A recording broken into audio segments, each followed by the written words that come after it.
안녕하세요, 산타입니다. 오늘은 조금 특별한 시간을 준비해봤습니다. 오늘 니콘에서 D850이라는 풀프레임 카메라를 공개했는데요. 제가 눈여겨보던 바디이기도 하고, 그리고 꽤 생각보다 잘 나왔어요.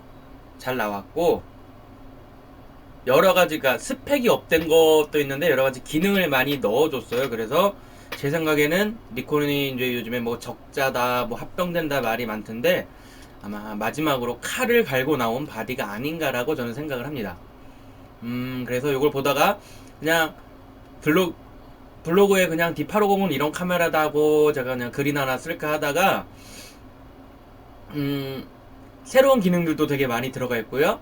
그래서 카메라에 들어가 있는 기능은 되게 많이 그러니까 다른 카메라에 들어있던 좋은 기능들이 되게 많이 들어가 있는 것 같아요. 그래서 여러분들께 비싼 카메라는 이런 기능이 들어있어서 비싸구나라는 거를 설명을 드리고 싶어서 제가 이번 시간을 준비했고요. 그래서 그냥 D850이라는 이름을 보고 들어오신 분들은 얘는 뭐 이렇게 잡다한 설명을 많이 해라고 생각을 하실 수가 있을 거예요. 그냥 다 아는 얘긴데 라고 하시겠지만, 저는 기본적으로 이제 카메라 잘 모르시는 분들을 위해서 이런 기능은 이런 게 있고 이런 기능이 있기 때문에 이 카메라가 비싼 거고, 여러분들의 카메라는 없는 기능인데 이런 게 필요하면 비싼 걸 사야 되는 거고, 그리고 거꾸로 그래 기능은 다 좋다 하지만 나 그냥 사진만 찍으면 되는 걸, 이런 거 필요 없는 걸 하시는 분들은 그냥 지금껏 쓰셔도 돼요. 그러니까 좋긴 한데 여유가 되시면은 뭐 사시면 되시겠지만, 이렇게 비싼 카메라까지 꼭 살 필요가 있느냐? 제가 항상 말씀드리지만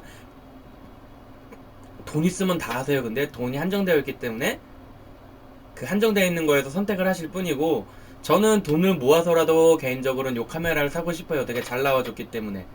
하지만 제가 오늘 설명을 드리고 카메라는 비싸면 이런 게 좋구나, 신제품은 이런 게 좋구나, 하지만 나는 그런 건 필요 없어 하시는 분들은 그냥 지금 카메라에 렌즈를 하나 더 사시면 됩니다. 그래서 카메라 D850이라는 카메라로 소개를 드리지만, 어떻게 보면은 좋은 카메라는 이러해서 좋구나라는 걸 한번 아셨으면 좋겠어요. 그래서 제가 이번 시간 마련했고요. 오늘은 딴 거 없습니다. 그냥 이 니콘 홈페이지에, 공식 홈페이지에 있는 요 글 하나 가지고 쭉 설명드릴 거예요. 그래서 동영상 부분도 많은데 저는 솔직히 동영상을 잘 모르고요, 찍지도 않고요. 그렇기 때문에 동영상에 관한 부분은 제외하고 사진에 관한 부분만 말씀을 드릴 거예요. 자, 먼저 D850 니콘에서 어떤 걸로 밀고 있나, 제일 처음에 어떤 걸로 밀고 있나를 보시면 되겠죠? 보시면 화소수가 4500만 화소예요. 어마어마하죠? 제 카메라가 2400만 화소인가 그런데, 그러니까 니콘의 D800이라는 한 3000 몇백만 화소짜리 카메라를 쓰다가 제가 때려쳤어요. 로우 파일이 너무 크고 쓸데없이 커서. 근데 이건 더 커졌죠. 4500만 화소면은, 솔직히 말씀드려서 우리가 상업적으로 이용을 해도 이 정도면 충분합니다. 캐논의 뭐 비슷한 컨셉으로 화소를 강조한 뭐 ODSR 이런 카메라들이 아마 4500만 화소인가 5000 몇백만 화소인가 그래요. 그래서 걔는 진짜 화소를 엄청 말하면서 우리는 이렇게 좋은 화소야, 스튜디오용이야 라고 얘기를 했는데, 이제 니콘에서도 이제 그만한 화소를 따라가 주는 거. 제가 옛날에는 니콘에 정말 불만이었던 게, 다른 카메라들은 다 2400만 화소 내놓을 때 얘네는 계속 1400만 화소 이런 것만 내놨어요. 그래서 저는 접사 이런 걸 좋아하기 때문에 정말 니콘을 좋아하지만 화소 좀 올려줬으면 좋겠다라고 했는데, 이렇게까지 올려줬네요, 고맙게. 두 번째, 이면 조사용 니콘 FX 포맷 센서 채용. 그쵸? FX 포맷은 풀프레임 카메라라는 뜻이고, 이면 조사형이라는 거는 좀 이따 설명을 드릴 건데, 화질이나 기타 등등에서 이면 조사형 센서라는 거는 엄청 기존 센서들보다 유리해요. 그래서 앞에 내세웠고요. 그리고 뭐 엑스피드 5 시리즈, 요거는 이제 니콘의 그 처리 엔진이에요. 그래서 엑스피드 1부터 시작해서 2, 3, 4, 5까지 온 건데, 1은 욕을 정말 많이 먹었고요. 2는 그나마 1보다 낫다는 평가였는데, 엑스피드 3부터는 이제 조금씩 나아지면서 그래도 이제 니콘이 괜찮아지고 있구나라는 색감에 욕먹던 니콘이었는데 XPD 1, 2에서 완전 망했었죠. 자, 그리고 감도는 64에서 25600까지. 이 정도면 충분하죠. 그쵸? 감도를 뭐 더 이상 바라겠습니까? 이거보다 더 얻으면은 그냥 그거는 군사 장비죠. 그리고 풀프레임 4K UHD 대응. 화소가 좋으니까 다 대응하죠. 그쵸? 그리고 초당 7매 고속 연속 촬영이라고 되어 있습니다. DSLR 카메라는 구조적으로 연사에서 약해요. 뭐 DSLT라던가 아니면은 미러리스 카메라들에 비해서 구조적으로 이렇게 연속 촬영에서 약한데, 그 뭐 D5라는 이제 플래그십 카메라, 그러니까 스포츠 이런 데나 아니면 기자님들이 쓰시는 그런 카메라 같은 경우는 연사가 어마어마하죠. 근데 초당 7매, 아래 보시면 약 9프레임까지 가능하다고 써있지만, 뭐 기본적으로는 이 바디만 사시면 초당 7매가 가능한데, 초당 7매면은 정말 괜찮은 수준의 연사예요. 이 정도면은 이제 어디 연사가 딸려서 이 카메라가 조금 망설여져 라고 하시는 분들은 거의 없을 거예요. 자, 그리고 아래를 보시면은 아우, 이게 이쁘게 배경이 돌고 있어요. 그쵸? 850 세로 그래픽 달려있네요. 이렇게 이쁘게 생겼어요. 기왕이면은 렌즈를 좀 짠 걸로 해서 바디를 좀 더 보여줬으면 좋았을 텐데. 자, D850의 주요 특징 써있습니다. 유효 화소수 써있고요. 고속 연속 촬영, 풀프레임 4K UHD, 감도 써있고요. 8K 타임랩스, 영상도 제작 가능한 인터벌 타이머죠. 타임랩스라는 거는 여러분들이 타임랩스라고 유튜브 같은 데서 한번 찾아보시면은 한 장 찍은, 계속 찍은 사진을 쭉 이어붙여서 동영상처럼 만든 거예요. 그래서 막 구름이 이쁘게 흘러가고 이런 거 엄청 이쁜 영상들인데, 저는 능력이 딸려서 이런 건 아직 시도도 못 해봤고요. 근데 8K의 어마어마한 그 화소로 타임랩스도 가능하다. 그리고 이제 요게 조금 이제 니콘에서 칼을 갈았다라고 제가 생각을 했던 부분인데, 로우 파일인데, 우리는 보통 우리가 갖고 있는 카메라는 로우 파일은 사이즈를 못 정해요. 그쵸? JPG 같은 경우에는 라지, 미디엄, 뭐 스몰 해가지고 그 사이즈를 정하는데, 로우 파일 같은 경우는 사이즈를 못 정해요. 근데 요즘 나온 게 이제 S로우라고 해서 스몰 로우라고 해가지고 로우 파일인데 사진 그 용량을 작게 해서 찍을 수 있는, 화소를 좀 줄이긴 했지만 로우 파일이 나왔는데 이제 이번에 3개까지 지원을 해주죠.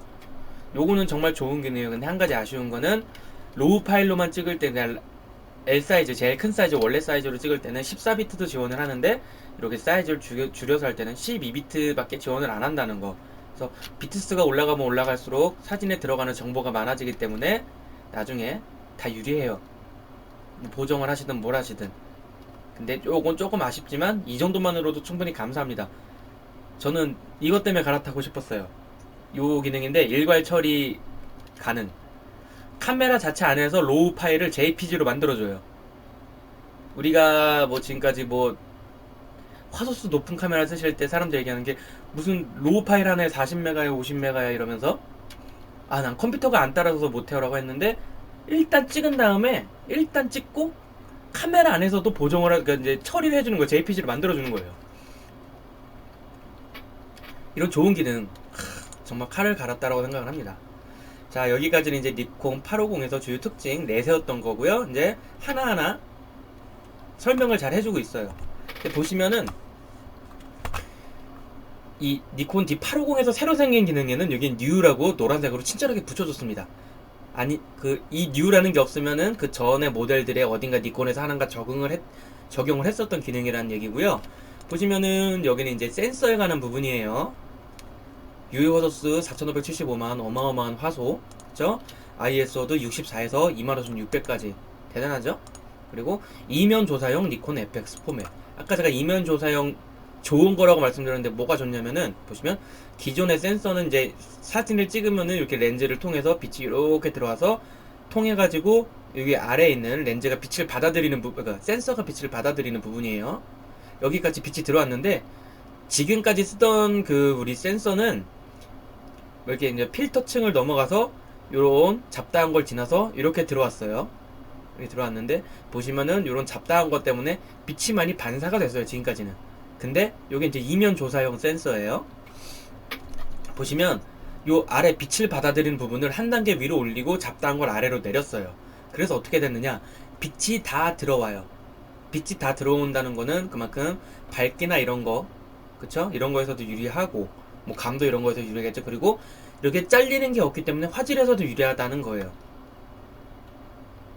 니콘에서는 이면 조사용 센서가 요게 처음으로 합니다. 저는 그러니까 기존에 있던 게 뭐, 그러니까 소니에도 몇 개가 있었고, 그런데 보시면은 빛의 진입을 방해하는 것이 없고 입사광보다 효율적으로 포토다이오드에 도달했습니다. 이 부분이에요. 빛을 받아들여서 센서에서 빛을 받아들이는 부분. 그래서 화질상으로 훨씬 유리해졌다. 그리고 여긴 안 써있지만 보시면 얘도 광학 로우 패스 필터를 제거했어요. 로우 패스 필터라고 이 위에 필터가 하나가 유리가 더 얹어져요. 뭐냐면은 우리는 그러니까 그 카메라로 이렇게 사진을 찍을 때 우리가 눈으로 보이는 것만 사진을 찍으면 나오죠. 왜 그러냐면은 우리가 눈으로 볼 수 있는 가시광선, 그쵸? 가시광선, 좀 복잡한 얘기인데, 가시광선만 그 카메라에 받아들이게 해서 우리가 눈으로 보는 것과 똑같이 이렇게 카메라 센서에서 빛을 받아들이는 거예요. 그래서 적외선이나 자외선이나 이런 게 있잖아요. 이런 거는 로우 패스 필터 등등으로 인해서 다 잘려 나가요. 근데 그만큼 어쨌든 아무리 좋은 유리라도 유리가 몇 겹이 되면은 화질이 그만큼 떨어지겠죠. 근데 그거를 없애버리고 로우 패스 필터를 제거함으로 인해서 화질의 극대화를 얻은 거예요. 보통은 우리는 신경을 안 쓰겠지만 이제 이런 거 같은 경우에는 그 조그만 차이 하나에 예민해서 돈을 더 쓰시는 분들에게는 요 정도는 당연히 있어줘야 되는 기능이겠죠. 좋은 기능이죠. 그리고 요건 아까 말씀드렸다시피 엑스피드 5는 니콘의 그 처리 엔진이고요. 최신 버전이죠. 엑스피드 5면은. 보자. 그리고 그러니까 무음 촬영 모드.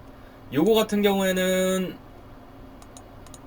그러니까 지금 저희가 쓰는 카메라에는 두 가지가 있어요. 전자 셔터와 그리고 이제 물리적인 셔터가 있는데, 물리적인 셔터는 우리가 사진을 봤을 때 찰칵하면서 그러니까 미러가 내려오는 거 말고 센서 앞을 가려주고 있는 막이 내려갔다 올라갔다 하는 거를 이제 물리적인 거고, 그럼 이제 전자적으로 그 처리 자체를 끊어버리는 건 이제 전자 셔터인데, 이걸 올려놓은 상태에서 그 막을 올려놓은 상태에서 전자적인 셔터만으로, 그러니까 전자적인 그 신호만으로 사진을 찍는 거예요. 그러니까 찰칵찰칵 소리가 안 나겠죠? 요거 같은 경우에 보시면은 이제 미술관, 결혼식 등 정숙한 장소, 정확히 말씀드리면은 결혼식까지는 오케이에요. 왜냐면 시끄러우니까. 근데 공연을 찍는다, 갑자기 정숙해진 부분은 하이라이트예요. 내가 막 너무 감동해서 찍고 있는데 갑자기 옆에서 찰칵 김 확 새거든요. 짜증나거든요. 거꾸로 사진을 찍는 사람들은 여기서 어쩔 수 없이 찍어야 돼요. 근데 아씨 하이라이트야. 근데 한 장 한 장 누르는 게 눈치가 보여요. 정말 이런 기능 있는 카메라가 미리 있었으면 저는 아마 공연 쪽으로 계속 나갔을지도 몰라요. 신경 쓰여서 못 찍겠더라고요, 저는. 그래서 요런 게 여기는 U가 생겼죠. 무음 촬영 모드를 만들어줬다는 거. 그리고 요거는 이제 픽처 컨트롤 자동 모드. 원래 있는 카메라에 있었나봐요. 제 카메라 D750 다음에 뭐 D810이나 아니면 D5나 D500에는 있는 기능인가봐요. 보시면 제가 그때 로우 파일과 JPG 파일에 대해서 설명을 드릴 때, 로우 파일은 카메라가 찍은 걸 그대로 메모리에 집어넣고 내가 이거를 내 마음대로 포토샵이나 기타 프로그램을 이용해서 한번 보정을 거친 다음에 JPG 파일로 만드는 거고, JPG 파일은 카메라에서 찍은 거를 카메라 안에 있는 그 보정 세팅 있죠. 우리가 정하는 세팅을 이용해서 JPG 파일로 카메라가 만들어서 그거를 JPG 파일로 내보낸다는 말씀을 드렸었는데, 요거는 픽처 컨트롤은 쉽게 말씀드리면은 카메라 안에 내장되어 있는 포토샵이라고 생각을 하시면 돼요.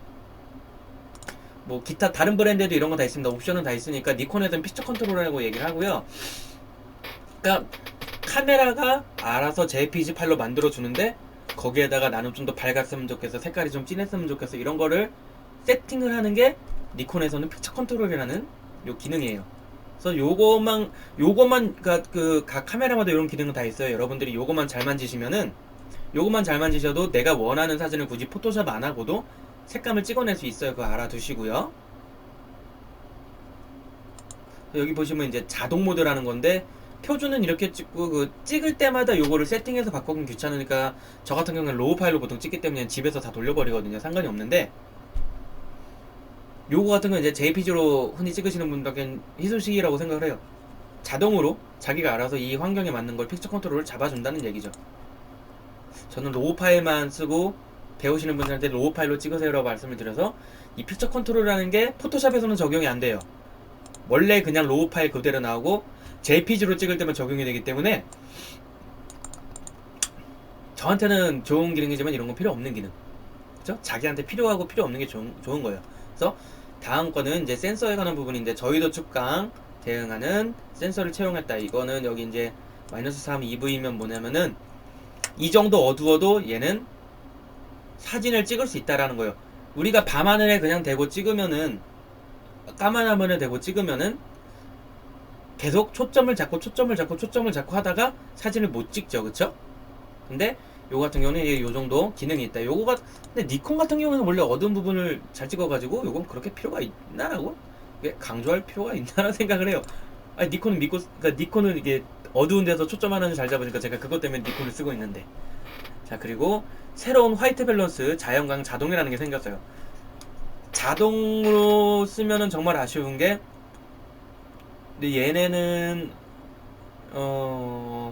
조금 이쪽에 노랗게 나오긴 했는데 그렇게 이걸 내가 좀 파란색이 좀 덜하고 그쵸?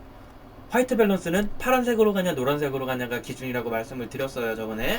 근데 여기랑 보시면 파란색을 조금 줄이고 노란색으로 좀 넘어갔는데 얘는 자동이고 자연광 자동인데 좀 더 다른 기능으로 확실하게 눈에 띄게 설명을 해줬으면 좋았을 거라 아쉽긴 하네요. 어쨌든 자동으로 쓰시는 분들에게는 아쉬웠던 부분에선 좋은 기능이라고 생각을 하고요. 요거를 보면서 아 나도 카메라를 이제 바꿀 때가 됐구나 라고 생각을 했어요. 하이라이트 중점 측광, 그래서 제일 밝은 데 기준으로 찍어서 날아가는 부분이 없게 만든다는 이런 부분 보시면은 요 부분은 사진은 더 안 켜지네요. 보시면은 이 부분은 너무 빛이 너무 세가지고 사진이 날아갔어요. 포토샵으로도 못 살릴 거예요. 뭐 로우 파일로 찍고 JPG로 요즘엔 좋아서 찍겠지만 근데 이런 부분은 없애고 제일 밝은 부분을 기준으로 측광을 해서 나머지를 어둡게 찍는다라는 거. 그래서 얼굴 날아가서 좀 하얗고 보기 싫은데 이런 거를 이제 자연스럽게 보기 좋게 해준다는 점에서 괜찮은 기능이죠. 그쵸? 플리커 현상 감소 기능. 플리커 현상이라는 건 뭐냐면은 인공 조명, 특히 우리가 집에서 지금 제가 이렇게 하고 있는 형광등 같은 조명에서 이렇게 막 찍다 보시면은 여러분들이 갑자기 사진이 위에는 까맣고 아래는 밝게 나오고 어쩔 때는 위에는 하얗고 아래는 까맣게 나오고 이렇게 보시면 제가 이게 사진이 얼굴 있잖아요. 근데 위쪽은 까맣고 아래는 밝고 반대로 어떨 때는 위쪽은 하얗고 아래는 어둡고 이렇게 나올 때가 있어요. 굵은 이게 줄이 생기면서 이런 게 있는데 이런 걸 플리커 현상이라고 그래요. 이제 요거를 어느 정도 셔터 스피드 조정 가지고 해결을 했어요. 지금까지는 우리는 지금까지 그렇게 했는데 어쩔 수가 없어요. 조명의 이게 펄스의 한계이기 때문에 어쩔 수가 없는데 요거를 줄여주는 플리커 현상 감소 기능이 있다. 좋은 기능이겠죠. 실내에서 찍을 때는. 뭐 이렇게 있는데 그냥 제가 설명드린 거면 될 거예요. 복잡한 건 없고. 그래서 액티브 디라이팅이 요거 같은 경우에는 제가 다른 카메라에는 이런 기능이 정확히 어떤 옵션으로 들어가는지 모르는데 제가 이 기능은 니콘에서는 쓰는 분들이 얼마나 있으실지 모르겠지만 저는 정말 애용하는 기능인데 어떤 기능이냐면요. 사진을 찍었을 때 보시면은 여기는 하얗고 여기는 어둡잖아요.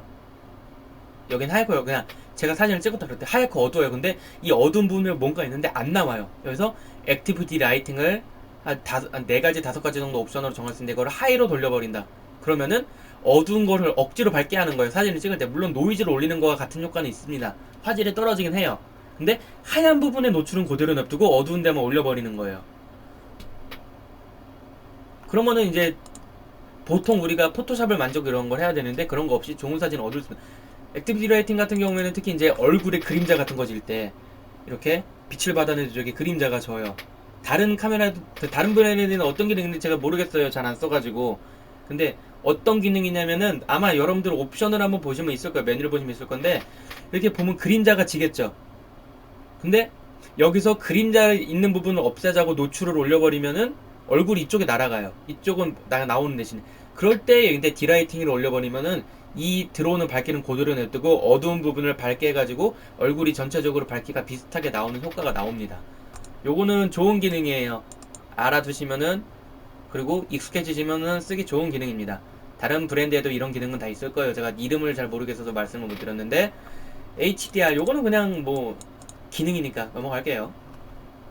그래서 9프레임과 그가 초당 9장, 초당 7장이라는 얘기인데, 그냥 말은 그거요. 얘는 바디는 기본으로 초당 7장을 찍는데 멀티 파워 팩이라고 요 부분 우리는 세로 그립이라고 하는데 이 안에 배터리가 들어가거든요. 여기다 배터리를 넣어가지고 배터리를 추가로 더 넣어서 9장까지 찍을 수 있게 해준다는 얘기예요.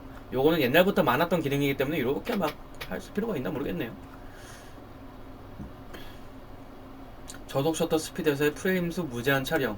요거는 어떻게 보면 좋아 보이는 말이겠지만 옛날에는 이런 거 찍기가 힘들었어요. 한두 장 찍은 저속 셔터라는 거는 이제 뭐 1초 이하, 그래서 2초, 3초, 4초 이렇게 길게 찍는 사진들. 예전에는 그 처리 속도가 찍는 거를 못 따라갔기 때문에 몇 장 찍다 보면은 처리 중 불은 계속 깜빡이면서 한 10초, 20초 사진을 못 쓰고 그랬어요. 옛날 카메라들은. 근데 요즘에는 워낙 좋아졌으니까 뭐 굳이 이거는 뭐 아실 필요 없을 것 같고요. 그리고 AF 포인트 시스템. 이 카메라 같은 경우에는 AF 포인트가 이렇게 많아요.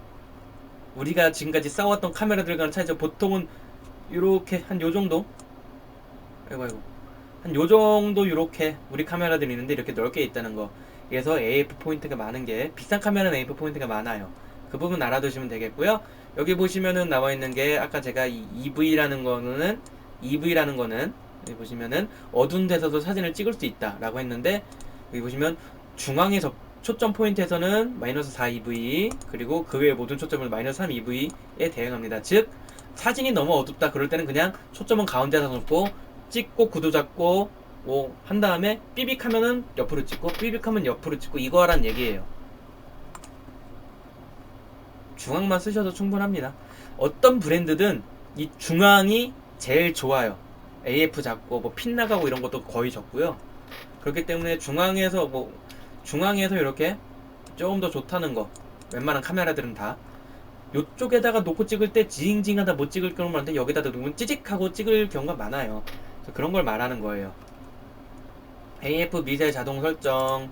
비싼 카메라들은 AF, 우리가 카메라를 쓰고 렌즈를 넣을 때 렌즈에 핀이 나갔다, 그러니까 핀이 나갔다라기보다는 핀이 안 맞는다, 그쵸? 초점이 안 맞는다, 이런 식으로 해서 뭐 예전 같은 경우에는 직접 AS를 맡겨가지고 이 미세 핀 조정을 했었는데 요즘에는 바디에서 어느 정도 조정을 할 수가 있죠. 그 부분을 말하는 거예요. 그리고 초점 에이드 보시면은 카메라 왼쪽 아래인가? 아마 왼쪽 아래쪽인가 보면 그 수동 모드로 해가지고 찍을 때 내가 그 포커스를 맞춰놓고, 그니까 그 포커스 포인트를 맞춰놓고 여기다가 이제 수동으로 잡으면서, 이제 수동은 내가 초점을 잡아야 되니까요. 잡았을 때 여기 이렇게 동그라미가 나와요. 진짜로 여러분들이 한번 나중에 해보세요. 동그라미가 나와가지고 이제 초점 맞췄다 찍어라라는 뜻이야. 이게 좀 더 정교해졌다라는 얘기고, 핀포인트 AF, 요거는 제가 정말 마음에 드는 게, 접사나 이런 거를 찍다 보면은 보시면은 얘는 이거예요. 보통 우리가 AF를 찍을 때 크기는 요만한데 이거를 더 줄여서 딱 여기만 맞추면, 접사 찍을 때는 요거만 가지고도 핀 나간 경우가 되게 많아요. 근데 요것도 줄여서 더 이렇게 정확하게 해줬다라는 거. 그래서 저는 이 카메라가 끌리는 이유 중에 하나가 또 이런 접사에 정말 좋은 카메라. 그리고 피킹 기능, 이거는 뭐냐면은 수동으로 해서 이렇게 사진을 찍잖아요. 여기 사진을 찍다 보면은 초점이 맞은 부분을 얘가 보시면은 여기가 좀 약간 집에 보면 빨간색이 이렇게 표시가 돼 있어요. 이게 집이 빨간 게 아니고요. 이 카메라가 초점이 여기 맞았다 그러면서 깜빡깜빡은 아니 뭐 모르겠지만 이렇게 초점이 여기 맞았다라고 카메라가 직접 표시를 해주는 거예요. 저 수동 렌즈 쓰시는 분들한테는 엄청 편한 기능이겠죠. 그리고 초점 시프트 촬영, 얘는 제가 아까 맨 처음 말씀드릴 때 칼을 갈고 나왔다라고 말씀을 드렸는데, 와 정말 이 카메라 사양했구나라고 저는 생각을 했던 이유 중에 하나가 요건데, 여기 이제 초점 시프트 촬영이라는 거는 일단 읽어드릴게요. 전체에 초점이 맞춰진 화상을 재현할 수 있는 심도 합성을 지원합니다. 물론 여기 보시면은 타사의 편집 소프트웨어가 필요합니다. 즉 찍게는 해주는데 보정은 너네가 해야 된단 말이에요. 그래서 얘는 쉽게 말씀드려 어떤 말이냐면은 요런 사진이에요. 여기 보시면은 보통 우리가 이제 초점을 여기 잡으면은 뒤에가 날아가죠. 그쵸? 초점을 여기다 잡으면 앞에가 날아가죠. 그래서 우리는 어떻게 해요? 조리개를 조여버리죠. 앞뒤가 다 나오게. 근데 조리개는 너무 열거나 너무 닫았을 때 화질이 많이 떨어져요. 그래서 우리는 화질이 좀 떨어지는 사진을 얻을 수밖에 없다라는 얘기예요. 설명을 드리면 그런 거예요. 그래서 여기 보시면은 만약에 우리가 조리개를 한 6으로 놓고 찍는다, 아니, 그러니까 8로 놓고 찍는다고 해요. 8에서 11이 보통 좋은 구간이 많으니까 8로 놓고 찍는다면 여기서 요 정도와 요 정도까지는 커버가 된다고, 두 칸씩 커버가 된다고 할게요. 이렇게 두 칸씩 커버가 되는데 여기서 배경도 잘 나왔으면 좋겠고 요 앞에는 꽃도 잘 나왔으면 좋겠어요. 그러면 억지로 조리개를 계속 조여서 이걸 계속해서 올리는 거죠. 그러면은 조리개를 너무 조여서 화질이 떨어지고, 그죠? 빛이 적게 들어오기 때문에 ISO를 올려야 될 상황도 발생해서 화질이 떨어지고 이런 기능이 있어요. 특히 접사 같은 경우에는 이렇게 찍을 때 살짝 움직이는 것만으로도 핀이 나가요. 나중에 요거는 이제 배경을 날리는 부분에 대해서 설명을 드리면 여러분들 알겠지만, 렌즈와 내 카메라와 이 피사체 사진 뜯는 물건의 거리가 가까우면 가까울수록 좀만 움직이면 배경은 엄청 날아갑니다. 그렇기 때문에 엄청나게 센 조명을 써야 되고요. 왜냐면 앞뒤가 다 선명하게 나오려면은. 근데 얘는 뭐냐면은 그러니까 우리는 보통 이렇게 한 장을 찍잖아요. 한 장을 찍는데 한 장으로 안 되니까 조리개를 엄청 쪼여버리고 빛이 모자른 경우가 발생해요. 조리개를 쪼였으니까. 그게 아니라 여기서부터 하나 둘 셋 넷 다여 일곱 여덟 아홉 열 열하나 열둘 해가지고 쭉 사진을 따로 다 찍어준다는 얘기예요. 그러면은 사진별로 보면은 초점이 여기 맞은 사진, 여기 맞은 사진, 여기 맞은 사진, 여기 맞은 사진 쭉쭉쭉쭉 돼 있겠죠. 이거를 소프트웨어로 합성을 시켜버리면 여기서부터 여기까지 핀 맞은 사진만 남게 되는 거죠. 이거는 솔직히 접사하는 분들한테는 정말 좋은 기능이에요. 제가 이 초점 시프트 촬영이라고 써있는데 이게 무슨 시프트 무슨 촬영이라는 이름이 있는데 까먹었는데,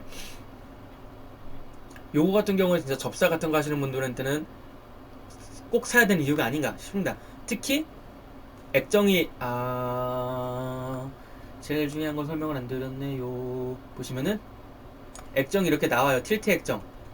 틸트 액정이 제가 D750을 쓰는 이유 중에 제일 큰 이유는 액정이 틸트라서 써요. 여러 각 제가 화각에서 찍을 수 있기 때문에. 이제는 요런 거 해준다는 거 고맙죠. 자, 여기 쭉 넘어가서 여기 설명을 드렸었죠. 줄여서 동영상 부분은 생략할게요. 저는 동영상을 찍지도 않고 잘 모르고 관심도 없어요. 동영상에 정말 관심 있는 부분은 솔직히 니콘 쓰시겠어요? 니콘 안 쓸 거예요. 니콘은 동영상에도 말아먹은 브랜드라. 자, 동영상을 쭉쭉 넘어가서 하이라이트 표시, 지금까지 있는 거 피킹 기능 이런 거 있죠? 이게 동영상에서도 된다는 얘기예요. 대충 보시면 그래요. 자, 뭐 다른 거 쓰면 이렇게 된다 이런 거고요. 자, 광학 파인더 0.75배율의 파인더. 파인더라는 거는 우리가 요 부분을 얘기해요. 우리가 이게 눈으로 보는 부분이고 렌즈는 이쪽에 달려 있겠죠. 우리가 눈으로 버무리는데 이제 이게 펜타프리즘을 통해 가지고 빛이 이렇게 돼서 이렇게 통해 가지고 이렇게 내려가요. 빛이 이렇게 내려가요. 반사되고 반사돼서 이렇게 내려가는데, 여기는 이제 거울이 있죠. 우리가 찍기 전엔 거울이 있죠. 미러라 그러죠. 렌즈를 통해서 들어온 빛이 이렇게 들어와서 거울을 통해서 위로 올라가고 튕겨서 이렇게 우리 눈으로 보여주게 되는 거예요. 근데 이렇게 들어온 빛이 이렇게 거울이 있어가지고 이걸 빛이 위로 올려주는데, 우리가 찍을 때는 사진을 찍을 때 거울이 올라가요. 그래서 이 빛이 바로 센서로 들어가서 사진을 찍게 되는 원리입니다. 이게 SLR 렌즈예요. 싱글 렌즈 리플렉스. 렌즈 하나 가지고 찍을 수 있는 사진이라는 거죠. 근데 여기 보시면은 이제 광학 파인더 0.75배율, 즉 뭐냐면은 우리가 이제 카메라를 이렇게 눈을 보잖아요. 이 크기와 실제 크기는 달라요. 그래서 이 0.75배율이 1이 되면은 우리가 보는 것과 똑같은 배열이 되는 거고요. 이게 높으면 높을수록 좋은 거란 얘기겠죠. 근데 여기 보시면은 D5 니콘에서 제일 비싼 카메라 지금 보다 더 좋아요. 더 넓어요. 팅킬바디를 실형을 하고 있죠. 칼을 갈고 나왔다. 보통 이렇게 되면은 이걸 사는 사람들이 아씨 왜 이게 더 좋아라고 생각을 할 수 있겠죠. 근데 무시하고 그냥 좋게 나왔다라는 거. 칼을 갈고 나왔죠. 그리고 여기 보시면은 되게 이게 늦게 나와 있는데 저한테는 이게 정말 위에 올라가서 먼저 말해줘야 될 거예요. 보시면 4500만 화소, 2500만 화소, 1100만 화소 세 가지 사이즈로 로우 파일을 찍을 수가 있어요. 14비트는 아니고 12비트입니다. 조금 아쉬운 게 있는데 세 가지 사이즈를 선택해서 로우를 찍을 수 있다는 거. 로우 파일은 제일 불편한 점은 용량이 크다라는 게 있었어요. 불편한 점에는 불편한 점에. 그러니까 처리를 해야 되는데 JPG 같은 경우는 한 10메가 정도 해요. 그래도 내 컴퓨터 어느 정도 견딜 수 있어. 근데 로우 파일은 한 장에 40메가, 50메가 해요. 그러면 미치는 거죠. 근데 그거를 정말 필요할 때는 이렇게 큰 화소로 찍어도 되고 그냥 나는 로우 파일로 찍고 싶은데 큰 화소 필요 없어서 어차피 집에서 다 리사이징 하거든 하시는 분들은 작은 화소로 찍어도 되는 이런 정말 좋은 기능입니다. 그리고 기능성을 높인 내 카메라 처리 보시면은 방대한 프레임 수의 방대한 양의 로우 파일이라도 단시간에 일괄적으로 처리할 수 있고 비약적으로 향상됩니다. 이거는 카메라 안에서 아까 말씀드렸죠? 카메라 안에서 로우 파일을 처리해 준다는 거예요. JPG 파일로. 이런 좋은 기능을 왜 뒤에 써놨을까? 아쉽게. 그리고 틸트 액정 많은 분들은 필요 없다고 하시지만 접사 찍을 때 정말 그러니까 유용한, 그쵸? 그래서 카메라를 찍을 때 우리가 이거를 틸트를 아래로 내려놓고 이렇게 보고 찍을 때도 있지만 반대로 이거를 이렇게 뒤집어 가지고 카메라를 이렇게 올려서 찍을 때도 있어요. 사다리 찍고 올라가서 사다리까지 올라가서 이렇게 해서 찍는 게 아니라 액정이 돌아가니까 액정은 보이니까 이렇게 해서 찍어버리면 되는 거예요. 옛날 같은 경우에는 찍고 확인하고 이랬는데 틸트 액정 정말 좋은 액정입니다, 여러분. 있는 거 쓰다가 없는 거 못 써요. 되게 힘들어요. 그리고 확대 표시 얘는 그냥 뭐 리뷰에서 확대한다는 얘기고요. 분할 줌 얘는 여기 이제 분할 줌이 이렇게 생긴다는 거예요. 뭐 세 줄 이렇게. 그리고 백라이트 및 조작부 불 들어온다는 얘기죠. 비싼 거니까 이제 비싼 값 해야죠. 부럽네요. 제 건 안 들어오는데. 그리고 요거는 이제 SNS 공유 시도 최적인 이미지 영역 1대1이에요. 보시면 우리 이게 한 4대3 정도 될 거예요. 3대2 정도 비율이 될 거예요. 여기 이제 갈색 있는 부분은. 근데 얘를 1대1로 잘랐어요. 왜냐? 인스타는 이 사이즈로 올라가니까. 그래서 인스타 이럴 때 올린 사진은 아예 이렇게 찍어라라고 정말 편의성 좋게 이런 기능을 제공해 주는 거죠. 자, 더블 슬롯. 여기는 어쩔 수가 없는 게 XQD라고 하는 요 카메라와 그리고 SD 카메라. 제 메모리네요. 제 거랑 똑같이 생겼어요. 어디 갔지? 제공한다. 이제 이게 어쩔 수 없는 게 슬슬 SD를 벗어나야 될 때가 된 것 같아요. 카메라들이. 왜냐면은 SD는 처리 속도가 많이 느려요. 이 XQD보다. 그래서 XQD에 빠른 이게 있는데 왜 그러냐면은 동영상을 찍더라도 이제 화소가 너무 올라가서 한 번에 처리해야 될 용량들이 너무 커요. 카메라가 따라간다 그래도 메모리가 못 따라가면은 버퍼링이 생기게 되고 촬영이 끊기게 됩니다. 그래서 아마 이제 속도까지 염려해서 XQD 메모리를 쓴 게 아닌가라는 생각이 들어요. 그리고 셔터는 그냥 뭐 20만까지 테스트했다, 20만 정도까지 찍어도 아무 문제 없다는 얘기죠. 그리고 오래도록 안심하고 촬영할 수 있는 저소비 전력 설계, 뭐 전기를 적게 먹는다, 좋은 얘기죠. 배터리 하나로 오래 찍으니까. 그리고 마그네슘 경관 방적 방진 성능.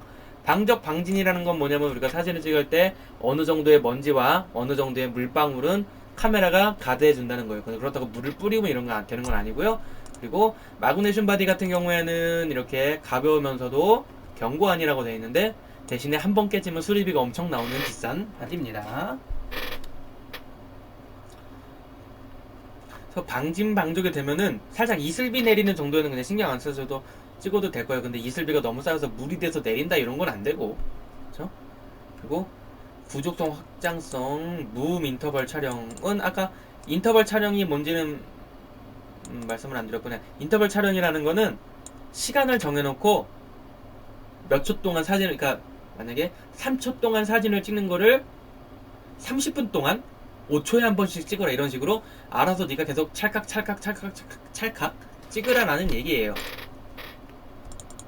근데 그거는 이제 무음 인터벌 촬영, 그러니까 무음 셔터가 됐으니까 그게 된다는 얘기고요. 일괄 처리 기능 너무 좋아요. 보시면은 인텔 코어 7의 2.5기가의 16 게다가 DDR 램이 있는데 그렇게 요즘 최신 컴퓨터에 비해서 좋은 사양은 아니었고, 제가 맥북을 안 써서 모르겠지만 요 사양만 본다면은 최신 사양에 비해서 그렇게 좋은 건 아닙니다. 근데 얘가 3시간이 필요한 요 사양으로 3시간이 필요한 거를 카메라 안에서 요거를 처리를 해주는 게 25분이었다. 엄청 줄어들었죠. 컴퓨터보다 빠르다는 얘기예요. 좋은 기능이죠. 1000장을 찍었는데 언제 이걸 포토샵을 다 돌려 집에서 몇 시간 켜놓을 거예요. 이거를 25분 이렇게 해가지고 카메라가 처리해준다. JPG 파일로 만들어준다는 거죠. 로우 파일을. 정말 좋은 기능이죠. 한꺼번에 일괄 처리가 된다는 게 한 장 한 장 선택해서 하는 거는 지금도 돼요. 근데 이거를 일괄 처리해준다는 거. 인터벌 촬영 말씀드렸고요. 타임랩스 만드는 거. 타임랩스라는 건 아까 그 인터벌 촬영 말씀드렸죠. 찰칵 계속 찍는 사진을 한꺼번에 모아서 동영상으로 만들면 타임랩스예요. 화소가 좋으니까 이렇게 찍을 수 있다는 기능이고요. 0.5초. 저는 타임랩스 안 찍어서 모르겠네요. 그리고 안심할 수 있는 대응력 보시면 배터리 적게 써도 오래 간다는 얘기예요. 미속도 동영상. 오늘 동영상을 느리게 찍어, 우리가 1분에 30장, 1분에 60장 이렇게 찍는 거를 억지로 늘려가지고 찍어준다는 거죠. 다중 노출 이거야 뭐 세팅하기 나름이니까. 네거티브 필름 디지타이즈. 네거티브 필름을 간단히 4500만 화소의 디지털 데이터로 변환하는, 쉽게 말하면은 우리가 사진관에 가서 이제 이거 필름 현상해주세요 해가지고 이런 네거티브 필름을 갖고 오잖아요. 얘를 보시면은 니콘의 접사 렌즈 같은, 그러니까 최소 초점거리가 짧은 렌즈 앞에다가 해서 이렇게 끼워서 해버리면은 사진 찍은 것처럼 만들어준다는 얘기예요. 즉 스캐너가 필요 없다는 얘기인데 이거는 써봐야 알겠죠. 그리고 결정적으로 제 이 동영상을 보시는 분들은 필름을 쓰실 일이 없기 때문에 이런 건 필요 없는 기능이고요. 그리고 여기서 이제 쭉쭉 이제 다른 것과 함께 쓰면 좋아요라고 설명을 하고 있는 거고요.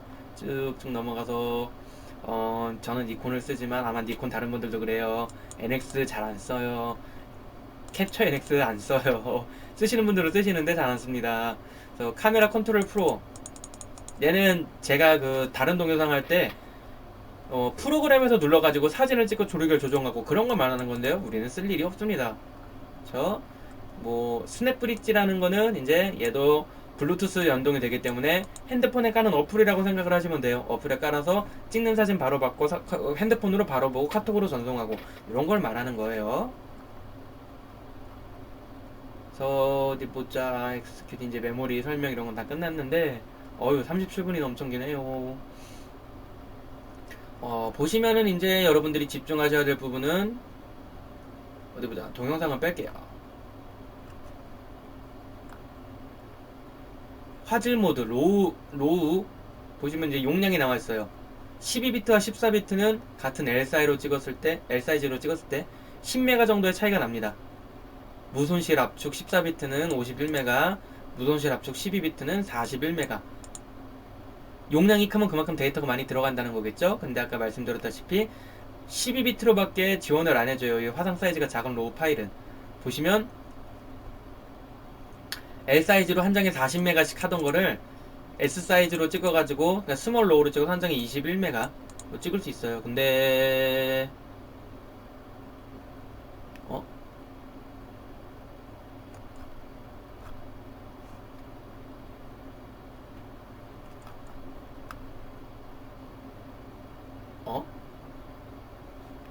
뭐가 잘못된 것 같은데요? 보시면은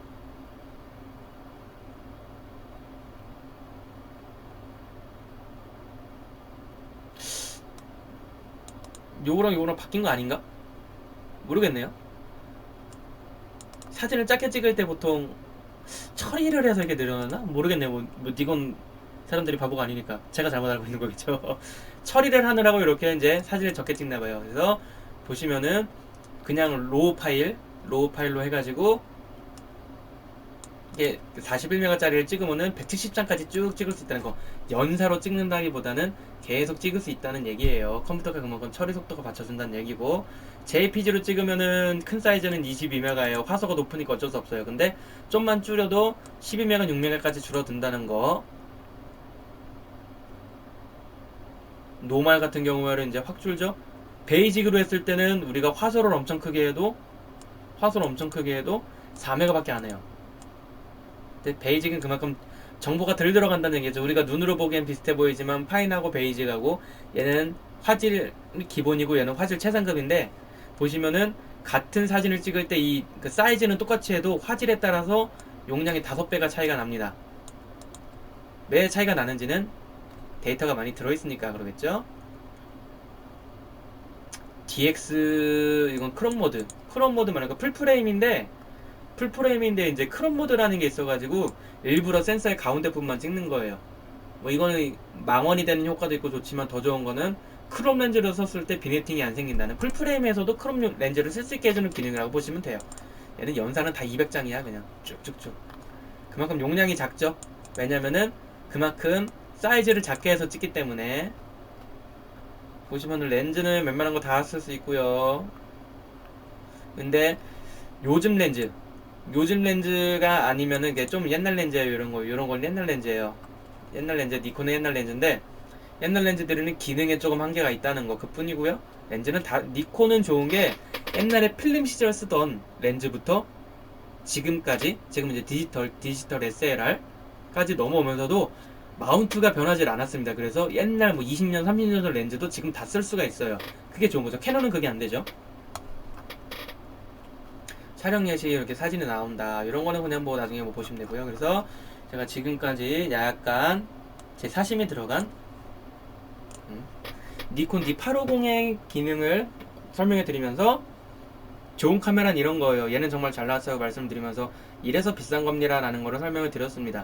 이 동영상은 솔직히 조회수 얼마 안 나올 것 같은데, 여러분들이 분명 자금적으로 여유가 있으시면은 비싼 카메라 쓰시면 좋아요. 근데 제가 오늘 말씀드린 기능 중에 와 이런 게 있구나라고 했지만, 지금 쓰시면서도 별로 부담이 없다라고 생각을 하시면은 그렇게 기변이나 이런 거 생각을 안 하셨으면 좋겠어요. 왜냐면은 우리나라는 너무 풀프레임만 좋아하고 렌즈도 비싼 것만 좋아하고 이런 분들이 많은 것 같아요.